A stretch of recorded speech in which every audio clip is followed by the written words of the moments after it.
Coming up on Arirang News, China announces a GDP growth target for this year of above 6%. Premier Li Keqiang sounding positive in his remarks to the two sessions in Beijing, but also noting impediments to consumer spending and small business. South Korea approves the vaccine developed by Pfizer, giving it 2 vaccines in its arsenal to fight COVID-19. For now, it seems it'll be available for people 18 and older. And the health authorities announce a draft version of new social distancing rules. The new scheme, if approved, would no longer force businesses to shut down completely, except for certain nightlife venues. It's 5 p.m. here in Seoul. Thanks for tuning in to Arirang News. I'm Devin Whiting. South Korean Prime Minister Jung Se-gyun, in a speech to Parliament on Friday, called the government's proposed extra budget a vaccine and a medicine to support the people's economic livelihoods, and he urged lawmakers to pass it as soon as possible. The government submitted the budget on Thursday. Worth 15 trillion won, or about $13.2 billion US. The extra budget will provide a 4th round of emergency relief payments to 6.9 million people, which is 2 million more than the previous round. Another 4 trillion won will come from this year's regular budget. More than 40% of the package will be used to support small business owners and entrepreneurs. 20% will pay for free vaccinations, and the 3rd largest portion will be used to create jobs. China has announced an economic growth target for this year of more than 6%. That was at the annual National People's Congress, part of China's biggest political event of the year, known as the Two Sessions. Kim Jae-hee has the details. China has set its GDP growth target for this year at over 6%. The announcement came on Friday during a government work report delivered by Chinese Premier Li Keqiang at the 13th National People's Congress. The main projected targets for development this year are as follows: GDP growth of over 6%, over 11 million new urban jobs, a surveyed urban unemployment rate of around 5.5%, a consumer price index increase of around 3%, and steady increases in both the volume and quality of imports and exports. The announcement comes as the country sees economic activities recover from the COVID-19 pandemic. China was the only major economy to expand last year, reporting a 2.3% growth. It conventionally announces an official economic growth target every year, but skipped the practice last year due to economic uncertainty from the pandemic. Li also said China expects its budget deficit this year to be around 3.2% of its GDP, and said the country plans to cut energy consumption by 3% relative to GDP. China's budget report released on Friday also showed a 6.8% rise in military spending this year to roughly $210 billion US. This is slightly higher than the 6.6% hike last year. While Li maintained an optimistic tone, he also noted that uncertainty remains due to the pandemic. As the coronavirus continues to spread around the world, instability and uncertainty are mounting on the international landscape, and the global economy continues to face grave challenges. Li also expressed other concerns, including impediments to consumer spending and the need for investment to be sustainable. Kim Jae-hee, Arirang News. South Korean chipmakers Samsung Electronics and SK hynix clinched nearly 3/4 of the global DRAM market in the 4th quarter last year. According to market researchers at TrendForce, Samsung had a share of more than 42%, followed by SK hynix at over 29%. In 3rd place was U.S. chipmaker Micron Technology at 23%. Global DRAM revenue in the 4th quarter came to $17.6 billion for an on-year increase of 1.1%. TrendForce forecasts a slight rise in global DRAM revenue this year on growth in exports and a modest increase in prices. The oil-producing countries of OPEC and their allies have agreed to extend most of their output cuts into April, except for small exemptions for Russia and Kazakhstan. They said the recovery in demand, despite the oil price rally, is still fragile. Under Thursday's deal, Russia can raise output by 130,000 barrels a day. Kazakhstan was given an extra 20,000 barrels a day to meet its domestic needs. Saudi Arabia said it would extend its voluntary cut of 1 million barrels a day and will decide later when to gradually phase it out. And our business correspondent So Eun-kyung has a couple more stories on the global economy. For one, the U.S. labor market is showing signs of improvement, and also the Heritage Foundation, a conservative American think tank, has taken Hong Kong off of its ranking for economic freedom because of Beijing's moves to take control there. Planned job cuts by U.S.-based companies plummeted 57% in February from the previous month. According to Challenger Green Christmas, it was the lowest monthly total since December 2019. The figure is also almost 40% lower than cuts announced in the same month last year. The Ministry of Labor announced that the number of unemployment insurance claims rose 9,000 from the previous week to a seasonally adjusted 745,000 for the week ended February 2017. Although it increased slightly from the previous week, it is less than the estimated 750,000 reported by the Wall Street Journal. Hong Kong will no longer be among those ranked on the U.S. Heritage Foundation's annual index of economic freedom.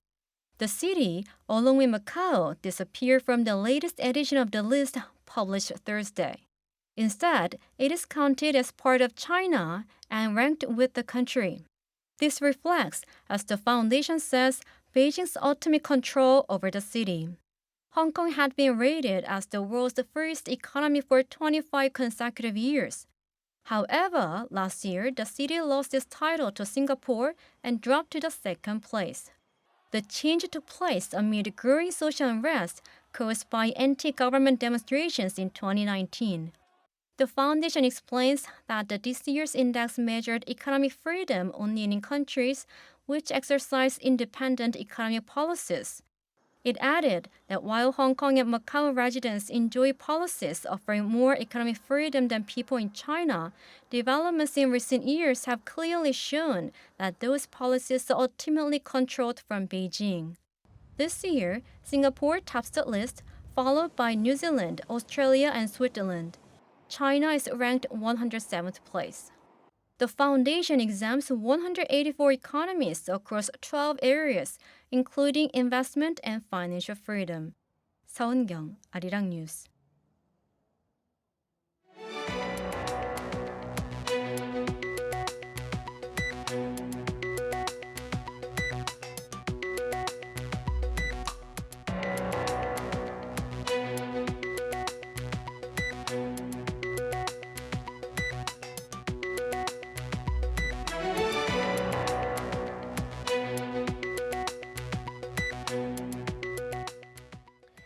Time now for an in-depth look at the market news on this Friday, and for that I'm joined on the line by Mr. Daniel Yu, Global Strategist at Yuanta Securities. Mr. Yu, thank you for making time today.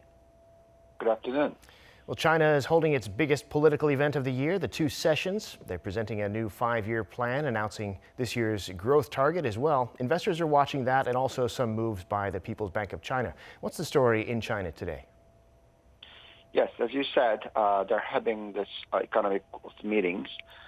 For 2021, their economic growth target is set at more than 6%, according to Premier Li Keqiang. And Chinese leaders announced that the second largest economy, expect to keep its consumer price inflation at around 3%, and it is seeking about budget deficit goal of about 3.2% of GDP. Also, the government aims for continued improvement of urban unemployment rate of approximately 5.5%, and plans to create more than 11 million new jobs in urban area. In 2020, the country's GDP expanded 2.3%, while the global economy was shrinking. But nevertheless, it was the slowest pace in more than 4 decades. And they want to see that number pick up to above 6%. Also, in terms of the Bank of China, PBOC, they have injected some additional liquidity for 7 days reverse repo method of about 20 billion. However, though, net liquidity injection was actually negative, that some part of that was maturing. So overall withdrawal of liquidity was about 10 billion. So people are saying that Chinese government is doing some tapering. However, though, if you think about the level of expansion that you are seeing for the fiscal side, it is estimated to be about 25 trillion yuan, which is about 27% of GDP of Chinese government. So they continue to focus on improving the economy and supporting the economy using these kind of measures. Looking at the global stock market, Wall Street took another big hit overnight, again on the surge in bond yields. Futures down right now as well. The Fed saying inflation's ahead and apparently not giving enough reassurance about what it's going to do about it. So tell us about the global markets. Right. I think that the U.S. equity market reacted quite poorly to the remark by Jerome Powell. He has said that the Fed will continue to watching over the inflation and will continue to provide the liquidity to the system. But he didn't say that they will expand the level of the QE, quantitative easing. And because of that, we saw the interest rate jumping quite sharply to close to 1.6% of 10 years government bond rate. It kind of improved about a few days ago, and that market did quite strongly because of 10 years bond rate going down to about 1.4%. But with this comment coming up from Powell that the interest rate spiked, and people are expecting the inflation is going to be coming through, and that is resulting into this kind of trend of the rising interest rate, and that is putting a dent to the equity market, particularly growth sector of NASDAQ. As you can see that the NASDAQ was down by about 2.1%, while the S&P 500 was down 1.3%. And if you look at the last 2 weeks period, NASDAQ is down from the peak to bottom of 11.4%, so quite significant correction. Clearly, this fiscal front of 1.9 trillion of the COVID relief package that is expected to come through by end of this weekend, as soon as this weekend, and people are expecting the economy will recover and that inflation will pick up and interest rate will show a rising trend. And today in Korea, the Kospi dipping below 3,000 points early in the session, but recovering some of that towards midday. Retail investors, though, apparently seeing a chance to buy. What happened today in the local market? Right. If you look at overall global market, despite the correction that you are seeing in the last 1 month or so, everybody are expecting that the economy will recover on a global scale, including Korea. And if you look at the Korea's export numbers, including the semiconductors and electric cars and electric vehicles, all seems to be showing very strong improvement. Only concern is the domestic side of consumption. But as you know that Korean government is trying to do the supplementary budget to improve that number. So all in all, everybody are expecting that the Kospi will do better because economic growth will come through.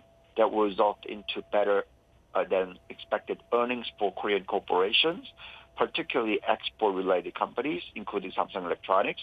So resilient share price movement of these export-oriented companies, it seems that Kospi did not go down as much as what other countries did yesterday.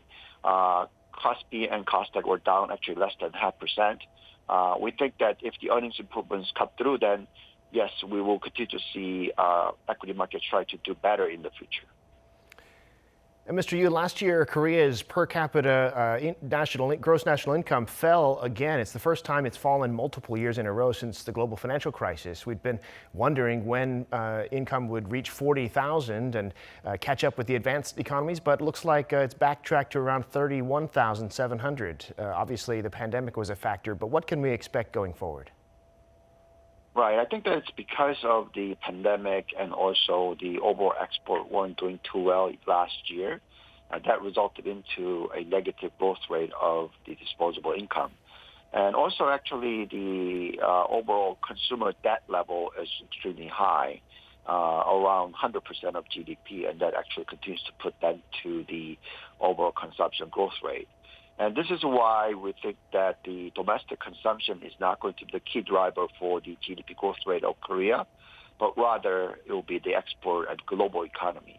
And luckily, we are seeing export growth rate of two-digit number this year. We think that this kind of trend can continue because of very strong super cycle that's happening in the semiconductor industry, as well as electrical vehicles. And Korea seems to have a quite reasonable market share. Actually, particularly for the DRAM side, Korean companies have more than 70% market share. Obviously, with the super cycle happening in semiconductor businesses, we will see that kind of growth happening on the export side, and that will result into better than expected disposable income growth rate as well. However, though, as I said, it will not be all widespread of growth rate in the disposable income, but rather specific sector or specific companies, particularly export-oriented manufacturing industry, would the one that will show strong growth rate of earnings as well as the salary increase or disposable income. But as for the domestic consumption related, it will be quite tough year to come through once again. Well, if we could briefly talk about currencies, the Korean won's lost significant strength against the U.S. dollar in recent days. Today touching 1130 almost at one point. A month ago, it was more like 1100. So going back to the Fed, perhaps, what do you see happening in this area?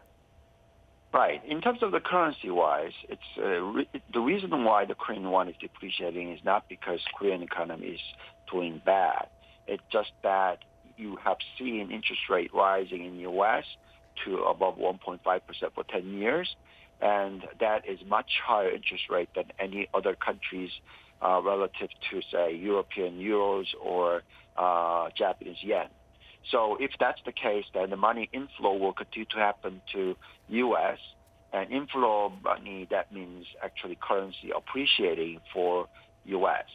So if dollar strengthens, then that kind of trigger affects the Korean won to depreciate. However, though, if the U.S. dollar strengthens too much, that could be quite negative relative to the China.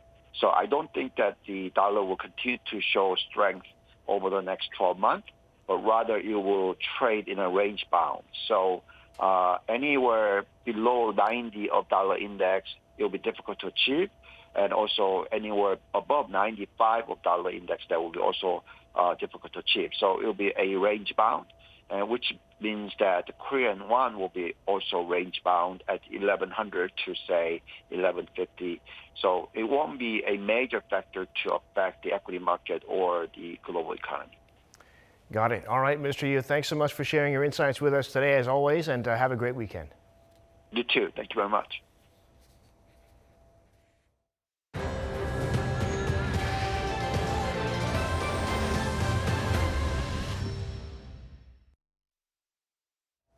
South Korea reported 398 new cases of COVID-19 on Friday, all but 17 of them local transmissions. Also today, the health authorities released the first draft of a new social distancing model that's a little more flexible and simple. Instead of 5 levels, there'll be 4. The level will be decided based on the number of daily cases per 100,000 people. If applied now, for example, the country would be at level 2, which would allow gatherings of up to 8 people. Also at level 2, businesses would not be forced to close except for certain nightlife venues.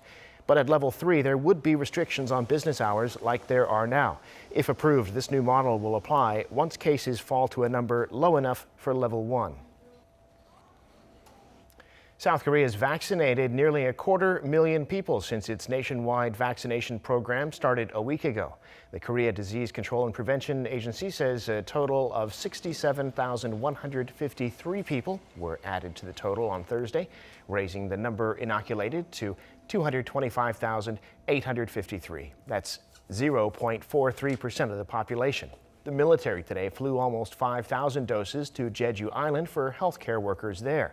Prime Minister Jung Se-kyun said Friday that by May, the country will secure enough doses of the AstraZeneca vaccines for more than 1 million people through the COVAX facility. And Pfizer has cleared a major hurdle in South Korea, becoming the second vaccine to be approved after the one developed by AstraZeneca. The Food and Drug Safety Ministry gave its approval on Friday after 3 rounds of consultative meetings with outside advisory panels, which reviewed clinical data that show an efficacy of 95% and a permissible level of safety. The agency approved the Pfizer vaccine for those 16 and older, but because people younger than 18 are not currently included in the vaccine campaign, its use in anyone younger will require further approval from the KDCA. President Moon Jae-in today thanked the military's nursing officers for their contributions to the fight against COVID-19, saying that the South Korean people will not forget their efforts. He was speaking at the graduation ceremony of the Korea Armed Forces Nursing Academy, a first for a sitting president. The Blue House said he went to encourage military medical personnel on the front lines. 국민들은 청년 간호장교들의 자부심 넘치는 결의에 코로나를 이겨낼 수 있다는 희망을 가졌고, 나도 이곳 간호사관학교를 찾아 생도들을 격려하며 코로나 극복의 의지를 북돋을 수 있었습니다. Moon handed out insignias to 80 newly commissioned nursing officers. He also promised that the state will take more responsibility for their health and safety and boost support for them, including through an expansion of housing facilities and child care centers. After the ceremony, he inspected the state-of-the-art medical equipment there, including emergency helicopters. Moon also visited the academy in March last year, when 75 new nursing officers were dispatched to the southeastern city of Daegu to support medical efforts amid a spike in COVID-19 cases there. The UN says more than 50 people have now been killed in the crackdown against protesters in Myanmar, demonstrating against last month's coup. The international community has condemned the violence, and a UN official has warned of strong measures to come. Our Han Sung-woo has this report. Demonstrators in Myanmar continue to protest on the streets against last month's military coup, undaunted by Wednesday's bloodshed, in which at least 38 people were killed by security forces. The civil disobedience movement has extended to people around the world, all demanding the restoration of democracy and Aung San Suu Kyi's civilian government.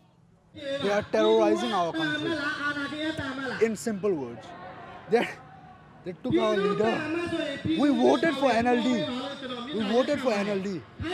They are taking over now. That is not fair. If you want to rule the country, play fair. Play fair. Win by vote. The United Nations says at least 54 people have been killed by the police and military since February 1st. Over 1,700 people have reportedly been arrested and detained, the number rising by the day. Safety concerns have led many foreigners residing in Myanmar to flee the country. According to media outlets in Vietnam, nearly 400 Vietnamese returned from Myanmar on 2 planes on Thursday. Singapore is also urging some 500 of its nationals living in Myanmar to leave as soon as possible. In response to the catastrophe, the international community has condemned the violence and warned of serious consequences. I had discussion with the army and I warned them that member states and Security Council might take huge, strong measures. And the answer was, we are used to sanctions and we survived those sanction time in the past. Bergener did say, however, she would resume dialogue with Myanmar's military leaders in hope of a peaceful solution. Meanwhile, the United States has said that China should take a more proactive role in bringing the coup to an end by influencing Myanmar's military. Our message has been very clear. China needs to be a constructive, responsible actor when it comes to the military coup in Burma. Along with other measures, the U.S. has placed Myanmar under military end-use export control restrictions, making it difficult for its U.S. suppliers to ship it certain items. Reuters also revealed that Washington had blocked an attempt by Myanmar's military to transfer about $1 billion held at the Federal Reserve Bank in New York after seizing power. Han Sung-woo, Arirang News.